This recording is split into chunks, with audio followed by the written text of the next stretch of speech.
आपण पाहतात माणदेशी न्यूज, मान तालुक्याचा बुलंद आवाज। दिनांक 21/11/2025 रोजी श्री सिद्धनाथ रथोत्सव यात्रा संपन्न होणार आहे। त्या अनुषंगाने माननीय जिल्हाधिकारी महोदय, माननीय जिल्हा पोलीस अधीक्षक यांच्या मार्गदर्शनाखाली, यांच्या अध्यक्षतेखाली आज तालुका प्रशासनाची मीटिंग घेण्यात आली।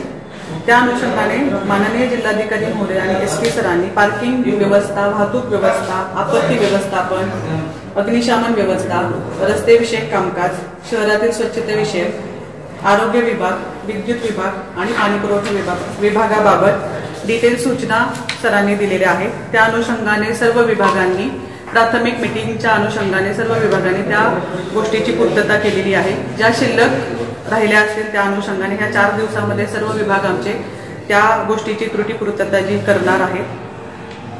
तसेच 21 तारखेला जो आहे तो यात्रेचा प्रमुख दिवस आहे। त्याच दिवशी नगर परिषद निवडणुकीच्या अनुषंगाने माघारीचा दिवस आहे।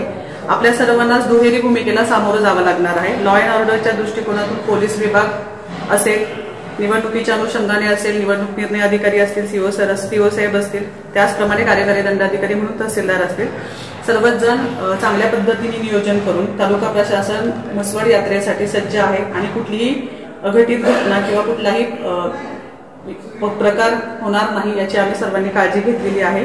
आणि नक्कीच आमच्या तालुका प्रशासनाच्या वतीने आम्ही सर्वजण यात्रा चांगल्या पद्धतीने आणि आरोग्यदायी, आनंददायी पार पाडू। धन्यवाद।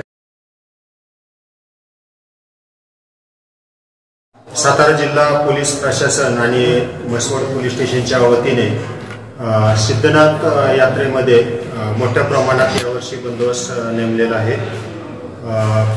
महत्त्वाच्या 8 ठिकाणी ट्रॅफिक पार्किंगची व्यवस्था केलेली आहे। तसेच वाहतूक मार्गातही बदल करण्यात आलेले असून ह्या सर्वांची माहिती एक व्हिडिओ क्लिपद्वारे नागरिकांना देण्यात येणार आहे। तसेच जे पोलीस मदत केंद्र आहेत ते 4 ठिकाणी पोलीस मदत केंद्र ठेवण्यात आलेले असून त्या ठिकाणी लाऊडस्पीकरवरून भाविकांना अनाउन्समेंट करण्याचीही सोय केलेली आहे। गर्दीत जे लहान बालके हरवली जातात किंवा दागिने चोरीला जात असतात त्या संबंधाने पोलिसांनी एक विशेष पथक नेमलेले असून माझी सर्व भाविकांना एक विनंती राहील की त्यांनी गर्दीच्या ठिकाणी शक्यतो गळ्यात किंवा कुठेही शरीरावर मौल्यवान दागिने घालून येऊ।